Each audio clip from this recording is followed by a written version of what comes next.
안녕하십니까. 실리콘밸리 투데이입니다. 오늘은 주가 하락 시 매수를 고려해 볼 만한 성장 테크주 탑5의 세 번째 기업인 스플렁크에 대해 알아보겠습니다. 제 영상은 특정 종목의 매매 권유가 아니며 기업에 대해 공부하시는 차원에서만 참고하시기 바랍니다. 영상을 보시고 만일 시청자분들께서도 괜찮다고 생각하신다면 이들 기업을 관심 종목으로 지정해 놓으시고 지켜보셔도 좋을 것 같습니다. 그럼 바로 시작하겠습니다. 스플렁크는 한마디로 기업의 수많은 데이터를 손쉽게 수집, 분석, 모니터링할 수 있게끔 해주는 빅데이터 소프트웨어 기업입니다. 개발자분들이라면 잘 아실 테지만 아마 대부분의 일반 분들은 일상생활에서 직접 접하실 기회가 없어 생소하신 분들이 많으실 것입니다. 예를 들어 쉽게 설명드리겠습니다. 저 역시 스플렁크를 2014년 회사에서 업무를 통해 처음 알게 되었습니다. 당시 스마트폰 앱을 개발하여 시장에 출시하는 업무를 담당하고 있었는데 스마트폰 앱은 개발을 완료한 후 앱스토어에 앱을 등록했다고 해서 끝이 아닙니다. 많은 사람들이 앱을 다운로드 받아서 쓰게끔 하는 것이 최종 목적이기 때문에 얼마나 많은 사람들이 앱을 다운로드 받았는지, 누가 다운로드 받는지를 세세하게 매일 파악해야 합니다. 그리고 그 결과를 분석하여 더 많은 사람들이 앱을 다운로드 받고 사용하게끔 어떻게 앱을 개선해야 하는지, 광고는 얼마나 더 해야 하는지 등의 전략적인 결정을 해야 하는 것입니다. 그 당시 개발팀에서 저에게 우리가 출시한 앱을 사용하는 유저 관련 다양한 데이터를 모두 한눈에 볼 수 있게끔 정리된 리포트를 매일매일 이메일로 보내주었는데, 이 리포트를 자동으로 만들어 보내주는 소프트웨어가 바로 스플렁크였습니다. 즉, 회사에서 발생하는 수많은 데이터를 손쉽게 자동으로 수집하고 분석하고 한눈에 볼 수 있도록 정리해서 보고서까지 만들어주는 소프트웨어가 바로 스플렁크인 것입니다. 제가 말씀드린 스마트폰 앱 데이터 분석은 사실 스플렁크가 제공하는 서비스 중 빙산의 일각에 지나지 않습니다. 스플렁크가 큰 빛을 발하는 분야는 엄청나게 많은 양의 데이터가 지속적으로 쏟아져 들어오고 이를 순식간에 분석하여 의사결정에서 인사이트를 얻어야 하는 분야입니다. 예를 들면 대형 반도체 제조사가 반도체를 생산할 때는 여러 단계의 복잡하고 정교한 공정을 거쳐야만 합니다. 이때 제조라인 어느 한 부분에서 장애가 발생할 수 있습니다.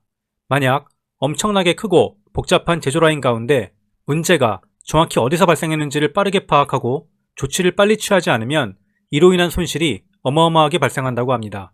따라서 반도체 제조회사는 제조라인의 모든 기계들에 센서를 부착하여 이 기계들이 정상적으로 작동하고 있는지 여부를 수집하고 분석해야만 합니다. 이때 수많은 기계들로부터 어마어마한 양의 데이터가 초단위로 쏟아져 들어오기 때문에 이를 일반 데이터 분석 소프트웨어로 실시간으로 수집하고 분석하는 것은 불가능합니다. 스플렁크의 엄청나게 빠른 빅데이터 수집 및 분석 역량이 여기에서 빛을 발하는 것입니다. 스플렁크의 소프트웨어는 어마어마한 양의 데이터가 쏟아져 들어와도 이를 실시간으로 분석하여 비정상적인 프로세스를 파악하고 알람을 주어 기업은 장애 대응 속도를 획기적으로 높이고 생산성을 향상시킬 수 있습니다. 이렇게 스플렁크의 빅데이터 수집 및 분석 기능은 많은 양의 데이터를 순식간에 분석하는 것이 필요한 기업이라면 어느 기업이든 매우 유용하게 사용될 수 있습니다. 스포츠카 제조업체로 유명한 맥라렌의 경우 차량 내부에 각종 센서들을 부착하고 스플렁크의 소프트웨어를 통해 밀리세컨드, 즉 1000분의 1초 단위로 엄청난 양의 운전 상태 데이터를 수집하여 자동차 레이싱 대회에서 레이서가 어떻게 전략적으로 운전해야 하는지의 의사결정을 할 수 있도록 인사이트를 제공한다고 합니다. 또한 운전 중 앞으로 발생할 수 있는 문제들을 미리 알려주고 차량의 성능을 극대화할 수 있도록 도와준다고 합니다. 스플렁크는 이러한 빅데이터 수집, 분석, 소프트웨어 분야에서 글로벌 1위인 기업입니다. 현재 미국 내 포춘 100대 기업 중에 91개의 기업이 스플렁크를 사용하고 있다고 합니다. 저희가 아는 유명한 미국 기업들은 거의 대부분 스플렁크를 사용하고 있다고 보시면 됩니다. 사실 한국에도 이미 스플렁크는 많은 고객사를 가지고 있습니다. 국내에만 400여 곳이 넘는 고객사를 보유하고 있고 IT 운영이나 보안, 고객 분석 등 다양한 분야에서 활용되고 있다고 합니다. 차트에서 보시다시피 삼성전자, LG전자, 롯데, SKT, 현대기아차 등 데이터 분석이 필요한 유명 대기업들은 이미 스플렁크 소프트웨어를 사용하고 있습니다. 삼성전자 반도체의 경우 앞서 말씀드린 제조 공정 모니터링 및 분석 시스템 분야에서 스플렁크를 사용하고 있고, 신한은행의 경우에는 사기 거래 방지 등을 위한 이상 징후 탐지 시스템에 활용하고 있다고 합니다. 그렇다면 이렇게 기업 고객들을 위해 빅데이터 처리를 대신해주는 글로벌 빅데이터 플랫폼 넘버원 기업인 스플렁크는 언제 어떻게 창업되었고 현재는 누가 스플렁크를 이끌고 있을까요? 스플렁크는 2003년 마이클 바움과 롭 다스, 에릭 스완의 3명의 공동창업자에 의해 설립되었습니다. 현재 본사는 샌프란시스코에 있습니다. 마이클 바움은 1962년생으로 스플렁크 창업 전에 이미 5개의 스타트업을 창업하여 모두 성공적으로 매각시켜 큰 돈을 번 연쇄 창업가입니다. 마이클 바움은 미국 동부 필라델피아에서 태어났으며 드렉셀 대학교에서 컴퓨터 공학을 전공하였고 대학 졸업 후 1984년 친구들과 함께 리얼리티 온라인이라고 하는 주식 투자 포트폴리오를 시뮬레이션 해주고 최적화해주는 서비스를 런칭합니다. 이 회사는 3년 후 톰슨 로이터스에 인수되었고 이후 마이클 바움은 1989년 모바일 기기의 데이터베이스 회사인 펜소프트를 창업하였는데 이 스타트업도 3년 후에 미국 최대 통신사인 AT&T에 인수됩니다. 이후 3개의 회사를 더 창업하여 인포식, 야후, IBM에 성공적으로 매각하였고 이를 통해 큰 돈을 벌게 된 것입니다. 2003년 미국에서 IT 산업이 점점 커지고 있을 무렵 마이클 바움은 미래에는 대규모의 머신 데이터, 즉 각종 기계 장치로부터 나오는 데이터를 빠르게 검색하고 분석하는 기술이 매우 중요해질 것이라고 판단했습니다. 이러한 대규모 머신 데이터를 실시간으로 검색해줄 수 있는 서치 엔진을 만들기 위해 스플렁크를 창업한 것입니다. 스플렁크라는 이름은 동굴을 탐험하다 라는 뜻인 스필렁크에서 나왔다고 합니다. 마치 미지의 동굴 속을 탐험하는 것처럼 우리가 이제껏 몰랐던 빅데이터의 세계를 탐험한다는 의미입니다. 빅데이터 수집 전문 기업이 전무했던 2000년대 초반 스플렁크는 페이스북이나 세일즈포스 등 IT 기업들이 빠르게 성장하고 데이터 분석의 수요가 폭증하면서 덩달아 급격히 성장하게 됩니다. 2012년 스플렁크는 나스닥에 상장하였고 이후 버그센스, 클라우드미터, 카스피다 등 데이터 및 IT 보안 관련 수많은 기업들을 인수하며 지속적인 성장을 이루어냅니다. 참고로 마이클 바움은 초기 6년만 CEO를 했고 현재는 오라클 및 셉, 시스코에서 근무했던 더그 메릿이 CEO를 맡고 있습니다. 마이클 바움은 2014년 프랑스 버건디 지방에 샤또 드 포마르라는 와이너리를 인수하고 아예 가족들과 전부 이주하여 와이너리를 운영하고 있습니다. 자, 여기까지 들으셨으면 스플렁크는 정말 대단한 회사구나 라고 생각하실 수 있습니다. 네, 빅데이터 처리 분야에서 글로벌 넘버원의 대단한 회사는 맞습니다. 그런데 문제가 있습니다. 바로 주가입니다. 최근 주가 차트를 보시면 주가는 뭔가 문제가 있어 보입니다. 작년 3월 코로나 사태로 스플렁크도 크게 폭락을 했다가 반등을 합니다. 그러나 9월 초에 다시 한번 크게 폭락했고 12월 초에는 아예 하루에 20% 넘게 폭락하는 사태를 맞이합니다. 도대체 무슨 일이 있었던 것일까요? 스플렁크는 9월과 12월에 실적을 발표했는데 각 분기별 실적이 전년 동기 대비 하락하여 시장에 큰 실망을 안겨주었고 이에 대한 우려로 주가가 폭락하는 사태가 벌어진 것입니다. 도대체 실적이 얼마나 안 좋아졌길래 이런 대폭락이 일어난 것일까요? 먼저 스플렁크의 연간 매출액을 보시겠습니다. 스플렁크의 2012년 매출액은 120밀리언 달러, 한화로는 약 1,300억 원이었으나 2020년에는 2.3 빌리언 달러, 즉 약 2.5조 원으로 8년 동안 무려 21배나 성장한 것을 확인하실 수 있습니다. 순수익은 워크데이나 아틀라시안 같이 아직 적자로 2020년의 경우 마이너스 336 밀리언 달러, 한화로는 약 3,700억 원의 순손실을 기록하였습니다.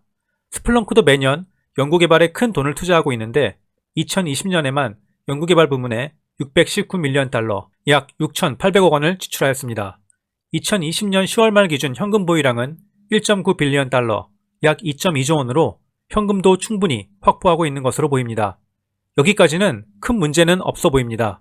그러나 가장 최근에 분기별 매출을 보시면 분기 매출이 2분기 연속 전년 동기 대비 하락한 것을 확인하실 수 있습니다. 작년 7월 말 분기의 매출액은 전년 대비하여 516밀리언 달러에서 491밀리언 달러로 하락하였고 지난해 10월 끝나는 분기의 매출액은 전년에 626밀리언 달러에서 558밀리언 달러로 크게 하락하였습니다. 게다가 매출은 하락했는데 매출 원가는 오히려 증가한 것을 보실 수 있습니다. 운영비용도 증가했습니다. 실적 부진이 우려되는 부분입니다. 작년 12월 초 월스트리트에서는 613밀리언 달러를 분기 매출로 예상하고 있었는데 이에 크게 못 미치는 수치가 나오자 주가가 당일 무려 23.3%나 폭락한 것입니다. 이후 반등하여 현재는 170불대에 와 있습니다. 여기에서 우리가 중요하게 봐야 할 것은 스플렁크의 최근 연속 2분기 실적 부진이 일시적인 것인지 아니면 향후에도 계속 실적이 안 좋게 나올런지일 것입니다. 만약 스플렁크의 이번 실적 부진이 일시적인 상황이고 장기적으로 다시 큰 성장이 기대된다면 이러한 주가의 폭락은 buy in dip, 즉 조정을 받을 때 좋은 주식을 싸게 매수하는 추가 매수의 기회일 수 있습니다. 그러나 반대로 실적 부진이 계속될 것으로 예상된다면 주가가 당분간 더 하락하거나 횡보할 수 있어 다른 더 좋은 주식에 투자하는 것이 나을 것입니다. 제 개인적인 생각으로는 코로나 사태의 영향으로 기업들이 디지털 트랜스포메이션에 대한 투자를 미루면서 향후에도 이번 실적 부진은 1, 2분기 정도 더 계속될 가능성도 있다고 봅니다. 하지만 미래의 스플렁크가 지속적으로 다시 성장할 수 있을 것이라고 보기 때문에 주가가 더 내려간다면 분할해서 추가 매수를 할 생각입니다. 스플렁크 관련하여 향후 장기적인 성장이 기대되는 이유는 다음과 같습니다. 첫 번째로 이번 실적 부진은 코로나 사태 및 클라우드 사업 모델 전환으로 인한 일시적인 이벤트일 가능성이 높기 때문입니다.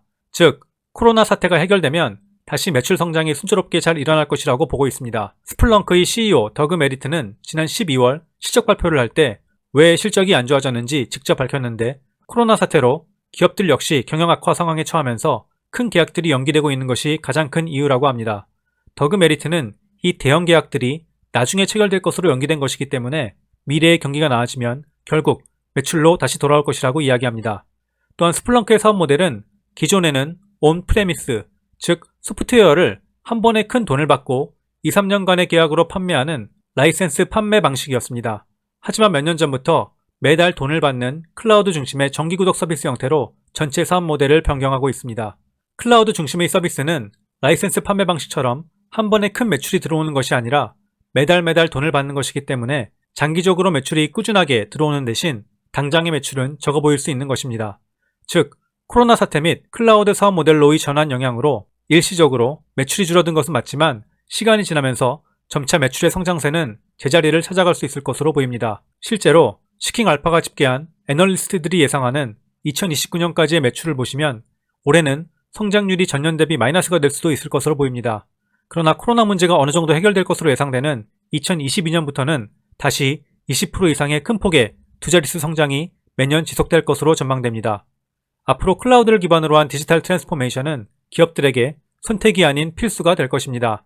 현재 스플렁크 역시 2016년부터 클라우드를 기반으로 한 정기구독형 사업 모델로의 변경을 가속화하고 있고 이는 장기적인 미래 성장을 위해 스플렁크가 올바른 방향으로 가고 있는 것입니다. 또한 이러한 클라우드 정기구독 사업 모델로의 변경은 현재 점차 결실을 맺어가고 있습니다.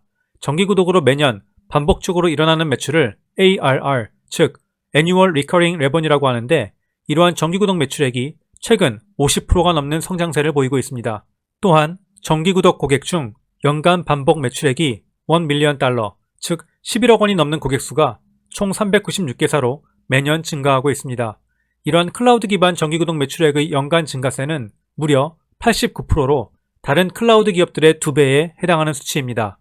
두 번째로는 미래에는 제4차 산업혁명과 더불어 빅데이터 관련 시장이 커질 수밖에 없는데 그 규모가 120조 원이 넘을 것으로 예상됩니다. 차트를 보시면 2020년 빅데이터 수집, 처리 관련 시장 규모는 81빌리언 달러, 한화로는 약 90조 원 규모이지만 2023년에는 114빌리언 달러로 크게 성장할 것으로 예상됩니다. 스플렁크의 연간 매출이 2조 원 규모임을 감안할 때 미래 엄청난 성장 포텐셜이 있다는 이야기입니다. 또한 지역별 매출 비중을 보시면 전체 매출의 약 72%가 아직까지 미국에서 발생하고 있습니다.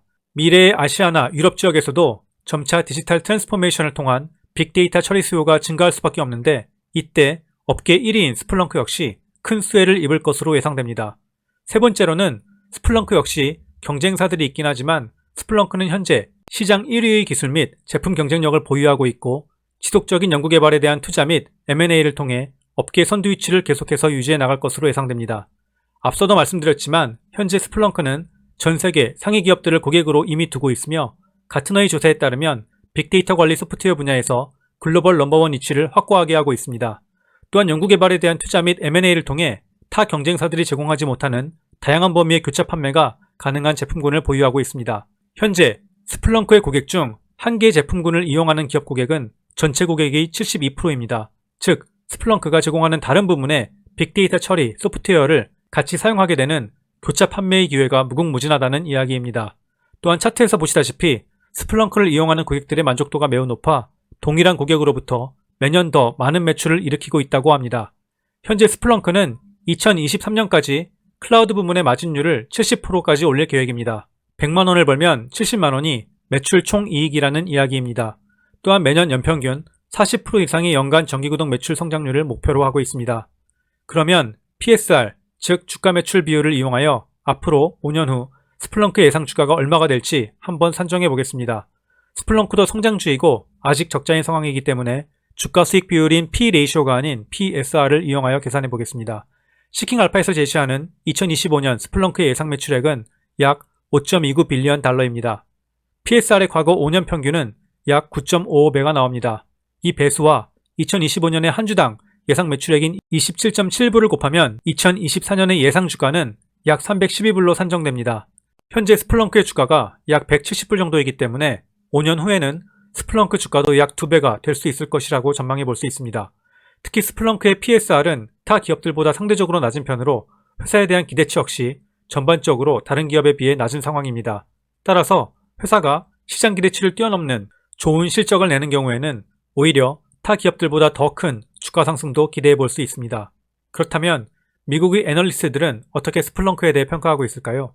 이 트레이드에서 집계하는 향후 12개월 목표 주가 평균은 206.35불로 현재 주가보다 약 19% 높은 수치입니다. 목표 주가 최고치는 275불입니다. 컨센서스를 보시면 팁 랭크는 매수, 스마트 컨센서스는 보유, 톰슨 로이터스는 매수 18명, 강력 매수 5명, 보유 16명, 언더퍼폼 1명, 매도는 없습니다. 현재 스플렁크의 주가는 170불대 부근에서 등락을 거듭하고 있습니다. 앞서 말씀드린 최근의 실적 부진 및 미국 전체 주식시장의 버블 우려 등으로 앞으로 주가가 좀 더 하락할 가능성도 있다고 봅니다. 그러나 미래를 여는 제4차 산업혁명에서 가장 중요한 회사들은 자율주행, 인공지능, 클라우드, IoT, 5G, 그리고 바로 빅데이터를 다루는 기업들이 될 것입니다. 전 세계 기업들의 계속되는 디지털 트랜스포메이션과 함께 미래에는 자율주행 차량, 각종 IoT 기기, 산업용 첨단 기계나 디바이스들로부터 매 초마다 어마어마한 양의 빅데이터들이 쏟아져 들어올 것이고 이를 빠르고 편리하게 처리해주는 솔루션을 가진 기업들은 반드시 동반 성장할 수밖에 없습니다.